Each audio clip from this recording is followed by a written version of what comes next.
Sky News. The full story first.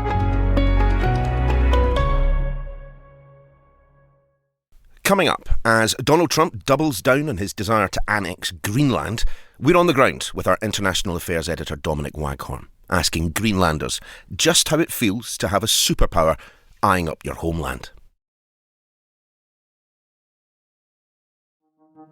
Ever had the nagging sensation that you might be in someone's crosshairs? Well, just imagine how the Prime Minister of Greenland is feeling right now. Strong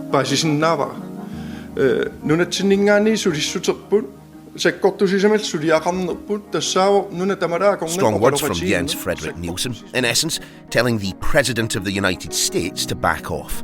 But why? What is it about this sparsely populated, ice-covered island in the Atlantic that so entices Donald Trump, someone better known for property deals that don't involve puffins? And this isn't just about denying Greenlanders the right to self-determination. There's another complication. Greenland is part of the Kingdom of Denmark, a member of NATO, that transatlantic organisation set up post-World War II to guard us all from threats, including Russia. The United States is NATO's biggest contributor. Article 5 of the NATO Charter says an attack on one is an attack on all of which begs the question, what would annexing Greenland mean for the future of the alliance? An alliance that has been the bedrock of the West's defence strategy for more than 3/4 of a century. Our international affairs editor Dominic Waghorn joins us from the capital Nuuk. Look, Greenland, it's one of those places, we've all heard of, but beyond that, I know precious little. So tell me about the place that you're in. Yeah, I mean, it's a kind of mythical place, I think, in the minds of most people, isn't it? And it's one of those places that's always intrigued us because it's called Greenland and it's actually a huge mass of very white ice. Geographically, it's enormous. It's 3 times the size of Texas. And if you fly over it, it's just, a massive sort of ice that just goes on forever and ever. It's a spectacular sight. But in that area, 3 times the size of Texas, there are just under 60,000 people. So I think that's about the population of Andover or Basingstoke, if you like. And they're dotted around the place. We're in Nuuk, which is the capital of Greenland, and only around 20,000 people here. It's a very small town. Everyone knows each other. And also what's extraordinary about it is that none of these settlements here are connected by roads. It's a very unique, very special place. Historically, it's been tied to Denmark, tied to Scandinavia, going back to the Vikings. The Vikings came here, settled it, farmed it for some time, and then they kind of left. Mysteriously, the Vikings left it to its own devices for centuries. And then in the 18th century, the Danes came back here, they converted the local Inuit population to Christianity, and then they effectively colonized the place. And it has now been a sort of semi-autonomous or autonomous region of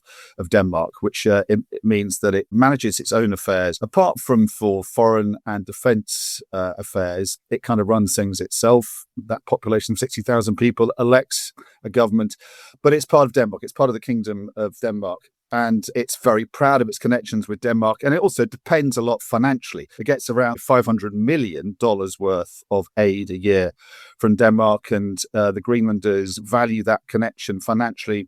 It also gives them cultural ties, but also gives them free healthcare. All of that makes many Greenlanders, I think it's fair to say most islanders, value the connection with Denmark more than they might be tempted by any kind of connection that Donald Trump can offer them with America. So what then is Donald Trump's stated rationale for what in essence amounts to the annexation of another country's territory? Well, it's a very good question. The rationale he's presented isn't really that rational.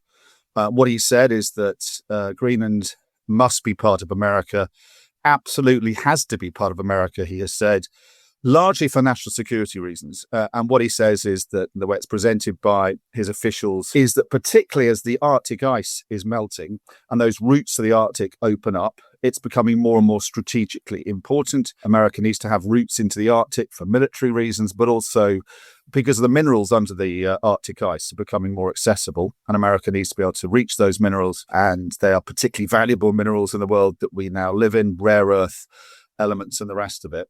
That's kind of the argument presented by his team. But he seems to impress himself more in terms of kind of imperialistic words and language, saying that Greenland should be part of America. And his aide, Steve Miller, one of his closest advisors a few days ago, said that America has a right to Greenland. Now, there's no historic right. It's never been part of America. America has had bases here. It had a lot of bases here during World War II. But in the wake of the end of World War II, those bases closed, all except one. which America retains. And I think that's what's baffling to Greenlanders, because they say, if this is important for national security reasons for America, well, it has one base already. And a treaty that Greenland signed with America in 1951 gives it the right to build pretty much as many bases as it wants. They're also baffled, the Greenlanders, by the fact that he says that he needs to annex and invade the place effectively to extract its mineral wealth, because they say America has as much right as any other country to send its companies here to try and get that wealth out of the Arctic ice. It's very, very difficult because it is obviously buried deep underground and deep under very hostile conditions. So, none of this makes sense to the Greenlanders, and that is, I think, what makes it even more suspicious to them. I think the suspicion for them, and Danes, if you talk to them, is that this is more about Donald Trump's ego. It's about his legacy. He wants to be the first American president for decades to actually expand the borders of America. And in that sense, Greenland is sort of low-hanging fruit. It would be very easy for America to take in a military sense. Diplomatically, though, and politically, it would be very, very painful for the transatlantic alliance, which is now under, arguably the greatest strain it's ever been because of what Donald Trump is saying about Greenland. But the president's been pretty explicit. He says Greenland, I'm quoting him here, is covered with Russian and Chinese ships all over the place. If that is accurate, then perhaps the national security rationale isn't quite as outlandish as it might first appear. If there was a kind of hostile armada of Russian or Chinese or enemy ships on the horizon marauding around Greenland and infesting its waters, then you might be able to say, if you're the American president, well, that is a threat to America. But there's no real evidence for that. And the Greenland marine pilots we've been speaking to, who have eyes on that, say they've not seen any sort of hostile armada. Obviously, it's something that sounds good, and kind of, the way Donald Trump communicates is with pictures, with sort of hyperbolic language. It's something I think that is going to cause alarm to those sort of less informed ears back home. But there's no real evidence that this is happening. I think it's more about, in terms of Donald Trump, trying to present some kind of rationale for what is, frankly, a completely sort of 19th century approach to the Western Hemisphere, that the backyard of America. And he wants to be an American president who's acquiring territories. And if he can acquire Greenland, and he's now saying that he's confident he's going to within 3 years, by the end of his term in office, then he'll be satisfied. If he were to do this, how would he do this? I think it's anyone's guess, really. And what was extraordinary about what happened yesterday was we had this unprecedented display of support for Denmark from all the other European leaders, who have bent over backwards not to offend Donald Trump over the last year, not to cause him any kind of reason to rise to anger and walk away from supporting Ukraine, and who sort of pussyfooted and prevaricated around the morals and the international legal implications of what he's done in Venezuela. They felt they just had no option but to come out and draw a line, or try and draw a line, over what he's threatening with Greenland, and to support the Danish Prime Minister, and to sort of look at that in the cold light of day. That is the whole of Europe, all European leaders, feeling that one of their allies is so threatened by the language and the threats of another ally, not an enemy, but another ally, a NATO member ally, the most powerful member of NATO, that they feel they had to come out and do what they did yesterday, which was effectively to warn Donald Trump to back off Greenland. Now, that was an unprecedented low, I think, in transatlantic relations. This is a diplomatic crisis, the likes of which we really haven't seen. I mean, not in my lifetime, and I don't think ever really. Despite all of that, Donald Trump sort of brushed it off. He seemed to act as if that hadn't happened at all. And he met with his advisors yesterday, and they say that he's considering all his options over Greenland, and they're confident that by the end of his term in office, he's going to have acquired it.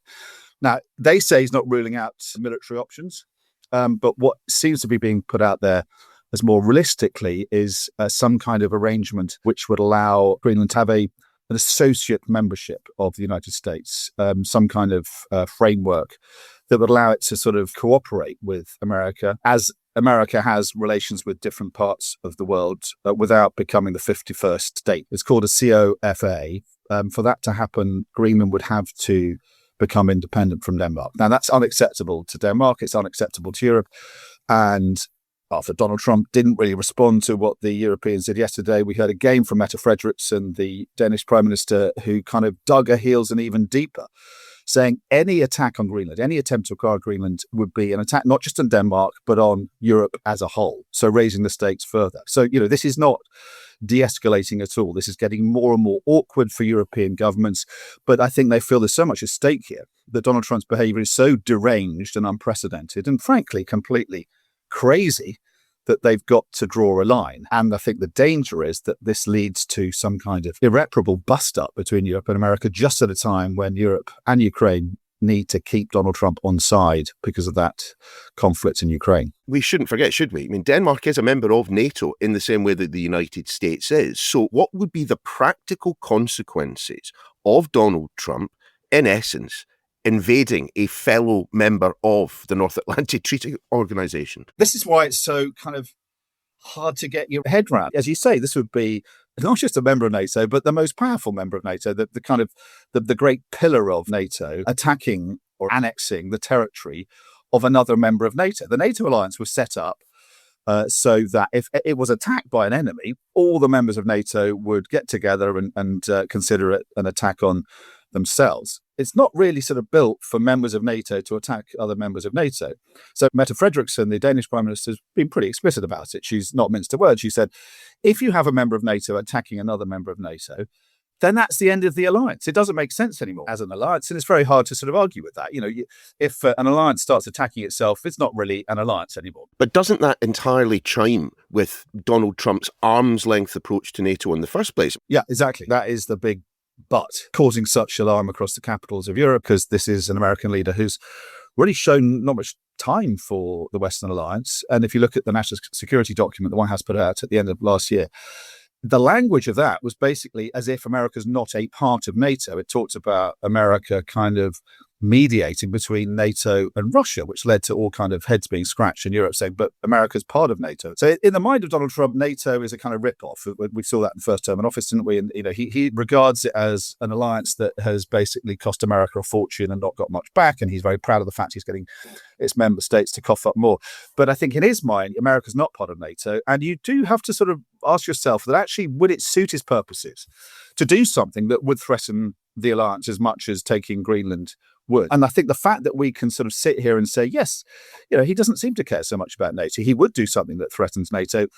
I think it sort of supports those who say that NATO is actually on life support anyway. As an alliance, as a meaningful form of deterrence, Western deterrence against Russia primarily and China as well, it's kind of had its day. And, for that reason, everything that's going on here around Greenland and everything that happened yesterday, it's music to Vladimir Putin's ears. His lifetime ambition is the kind of dissolution of NATO. It's NATO falling apart and America going its own way, basically sort of much more towards Moscow than towards Europe.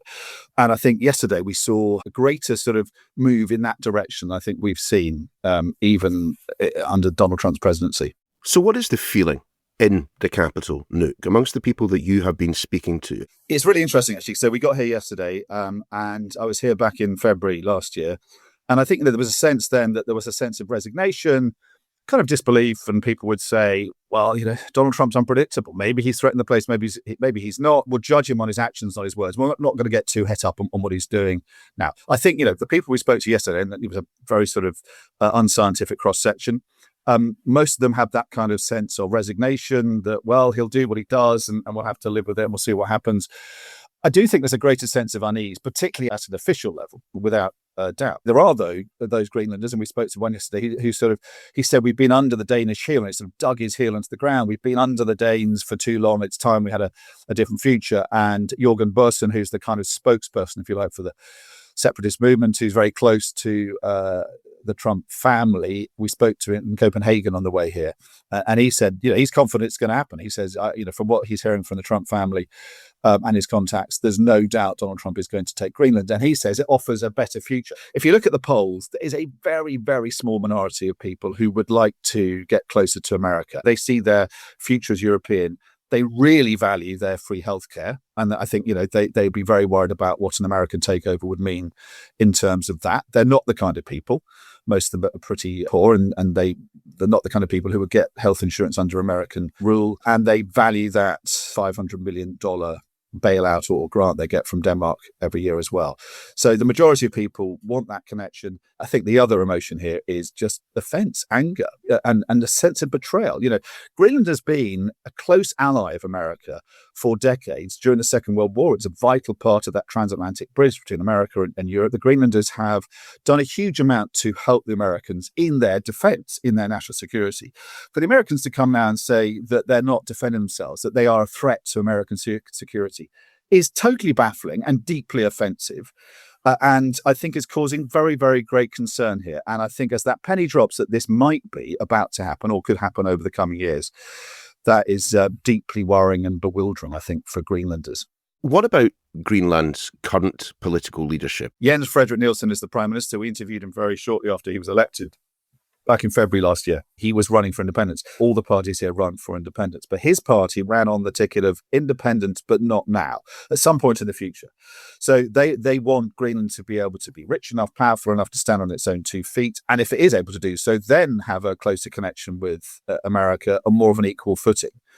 I think Greenlanders are very worried by the idea that they would have a relationship with America which would be very unequal, that they could be exploited, that their mineral wealth could be extracted and they wouldn't benefit from it, that they would end up poorer than they are today. And Jens Frederik Nielsen has kind of expressed that kind of sentiment that, they do want to have a greater sense of autonomy and independence, but they don't want it now. They don't feel that they have the ability to do so. As you say, he's been pretty forthright. He said, this has got to stop. These fantasies of annexation that Donald Trump keeps expressing just make no sense and have to come to an end. The fact that he was elected, and I don't think the polls have moved much since that election last year, kind of gives you a sense of where Greenlanders are in that sense politically. They value a leader who is sort of independent enough to try and get Greenland to stand on its own 2 feet and to try and ward the Americans off. But I think they're under no illusion here that no one's going to be able to stop the Americans. And you asked earlier, what could this look like? Well, if it's not going to be some kind of financial attempt to buy Greenland, and the Danes have said that's not going to happen, if they can't sort of prize Greenland away diplomatically by some kind of arrangement that isn't full sort of annexation, but is sort of somewhere between that, then we are looking at a military takeover. And there would be nothing to stop the Americans sending in Marines to bolster what they've got in Pacific military base and take over those other bases. This is a town, the capital of 20,000 people. It's about the size of a small provincial English town. You could surround it, occupy it, take over its government buildings in a morning. And then you could just take over the other air bases dotted around the country, and Greenland is yours. But you've taken it at the expense of the Western alliance. And is that something that Donald Trump really cares about? I think the fact that that's an open question gives you a very good sense of the very strange times that we're currently in. What would be the international response if Donald Trump did this? Angry speeches at the UN General Assembly, and that's pretty much it. I think that is just about it. And Europe would have paid the price for not investing enough in its own defence and not anticipating the shift that we've seen under Donald Trump from a kind of rules-based multilateral world order to a world that is dominated by hard power, by strongmen. And Europe has not done enough to invest in that sort of hard power future. And the catch-up game is something it can't play very quickly. It's something that is going to take a lot of investment, a lot of economic pain on the behalf of European taxpayers to make up for, and it's not going to happen overnight. So, Europe would have paid that price, but, could Europe have seen someone like Donald Trump coming? Quite possibly. How he was president the first time round, but it's certainly not done enough to ward it off. So I think you're right. It would be diplomatic outrage, it would be condemnation. But ultimately, is Europe going to sacrifice Ukraine on the altar of Greenland? In pure realpolitik terms, there's a limit to what Europe will do, even in the sense of a NATO member attacking another NATO member's territory. It would still want to keep Donald Trump on side. It still would not want to offend Donald Trump so much that he takes military intelligence away from Ukraine, because that is a higher cause, arguably, in the minds of Europeans. So when Stephen Miller, Donald Trump's advisor, said a few days ago that no one's going to really put up a fight because America is the sort of sheriff in town. America has the greatest power. It's the pillar of power in NATO. He was speaking in no uncertain terms, but he was speaking the truth, and Europeans know that. And I think if you're Vladimir Putin or if you're Xi Jinping, that's music to their ears, because it means that, okay, this is a world in which you can say, I want that. I want to take it. I'm going to come up with a reason for doing so, and I'm going to send the military forces in to acquire it. Any attempt to dress it up under international law has not been made by the Americans, but it allows the Russians and the Chinese, and frankly anyone else, were this to happen, to say, well, the Americans took something they wanted because they quite liked it and thought they had to do so for security reasons. We're going to do the same. Oh, brave new world that has such people in it. Dom, haste you back from Greenland. Thanks very much. Cheers, Neil. Thank you very much. And you can read Dom's analysis over at the website skynews.com. Bye for now.